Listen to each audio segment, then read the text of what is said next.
Ce rêve-là, nous l'avons tous fait un jour. Une maison à la campagne, loin de la ville, du bruit et de la pollution.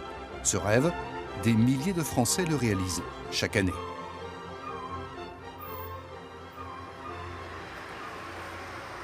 On voulait chercher pour acheter une maison, dans un premier temps plutôt sur Besançon.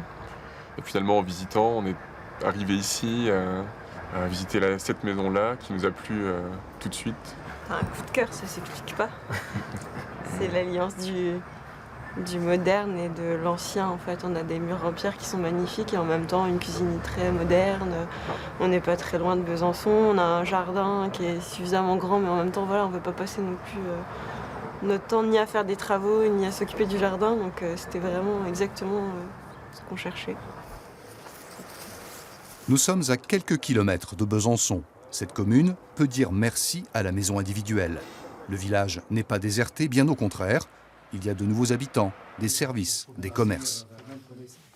Quel est le secret? Le prix du terrain, bien sûr. Ici, oui, après modification. Et puis là-haut, les terrains sont encore accessibles à de jeunes couples. Et je pense que c'est pour ça que les gens choisissent Marchaux-Chaudefontaine pour venir s'installer. Ou dans la banlieue de Besançon, ça doit être au-delà de 150, je pense largement. Et nous, on est encore à 110 actuellement, maxi, pour la vente des terrains viabilisés. On parle du mètre carré. Du mètre carré. Des logements adaptés aux couples avec des enfants, bien plus que les appartements en ville, la maison individuelle a tout pour plaire.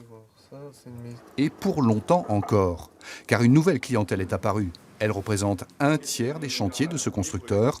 Il s'agit des plus de 50 ans. C'est différent, la situation est bien stabilisée.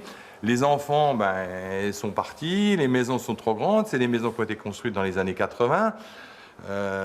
Écoutez, ils veulent tout changer, ils veulent redémarrer une nouvelle vie, donc en changeant tout, ils vendent la maison précédente et donc ils reconstruisent. Et ces gens-là veulent des maisons qui consomment moins. Mieux isolées, plus économes en énergie, plus confortables. Le développement durable est durable aussi pour la maison individuelle. Hélas, hélas, il y a quelquefois des délais interminables et des constructions complètement ratées. Un cauchemar bien réel pour Jennifer et Benjamin. Ils ont eu la malchance de tomber sur un constructeur pas très professionnel. Benjamin, c'est original votre système d'ouverture? Non, normalement il devrait y avoir des interrupteurs, mais voilà, aujourd'hui, on les descend et les monte comme ça tous les matins et tous les soirs. C'est risqué quand même. Un petit peu, surtout que c'est du 220. Donc voilà, donc là également, donc vous avez la conduite de boîte à eau qui devrait normalement se raccorder aux eaux pluviales ici en bas. Et là on voit bien qu'ils sont plantés dans les côtes et que du coup c'est pas raccordé, ça sera jamais raccordé. Jamais, jamais. Jamais, jamais. Ils nous ont dit que ce serait pas possible. Pour l'instant ça reste comme ça. La porte a été livrée comme ça. Voilà, comme ça, sans nettoyage, sans rien, et en plus voilée. Donc là si j'essaie de l'ouvrir, je peux pas. Je suis obligé de la pousser pour pouvoir ouvrir ma porte. Voilà. Ça fait combien de temps que ça dure? Ça fait 7 mois. Et on n'a toujours pas de nouvelles pour l'instant. On a des gaines béantes au milieu du cellier qui n'auraient pas dû être là. Les tablettes sont abîmées, le crépi est abîmé. Et voilà, on a un cumul en fait de choses qui commencent à être lourds. Et vous arrivez à garder le sourire? On essaye. On n'a pas le choix. Et pour la vie de famille, c'est aussi bien d'essayer de garder le sourire. Si ça avait tenu qu'à moi, on l'aurait revendu directement dès qu'on l'avait réceptionné. Parce qu'aujourd'hui, elle ne correspond pas à ce qu'on a demandé. C'est dommage parce qu'elle nous sort par les yeux dès qu'à peine on l'a réceptionnée. Donc c'est vraiment dommage, c'est une grosse déception. Le rêve est complètement brisé, quoi. Complètement. L'affaire est entre les mains d'un avocat. La justice fera peut-être entendre raison au constructeur défaillant. Revenons à notre rêve, car il peut en cacher un autre. Et oui, si nous construisons des maisons, les agriculteurs et les maraîchers auront du mal à réaliser leur rêve, avoir du terrain tout près de la ville. J'ai à peu près une demi-heure aller, une demi-heure retour, donc oui, ça fait à peu près une heure par jour, et puis on va rajouter à peu près 2 heures pour les livraisons, 2 heures par semaine. Donc ça nous fait entre 8 et 10 heures par semaine de transport. D'habitude, les maraîchers ont leur exploitation à côté de la maison. Mais Karl n'a pas cette chance. Il habite à Besançon, il travaille à la campagne et il livre sa production sur les marchés et les magasins de Besançon. Alors, avec 10 heures de route par semaine, c'est une journée de travail perdue. Pour pouvoir en vivre, aujourd'hui l'agriculture, il faut aller de plus en plus vers la vente directe. Nous, on a de la chance, on est sur des niches, alors on bénéficie du plein boom du bio. Donc là, on est vraiment, il y a une très forte demande des consommateurs. Et c'est là où il y a un peu un paradoxe où les gens veulent de plus en plus de l'agriculture locale, si possible bio de plus en plus. Mais d'un autre côté, cette agriculture, elle a besoin de terrain. Ce terrain, cultivé par Karl, vaut moins de 10 000 euros. À Besançon, il en coûterait près de 100 000. C'est hors de prix. Et de toute façon, il n'y a pas de terrain agricole disponible à Besançon. Bon, à présent, si l'on rêvait à des logements différents, en ville, avec une qualité de vie digne de la campagne, c'est le pari des écoquartiers.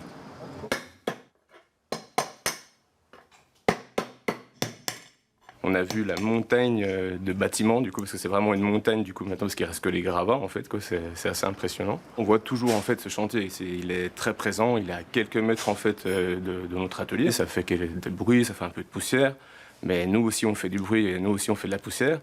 Donc, dans un sens, on s'accorde l'un et l'autre, quoi. Il est artiste. Il travaille tout près du futur écoquartier Vauban.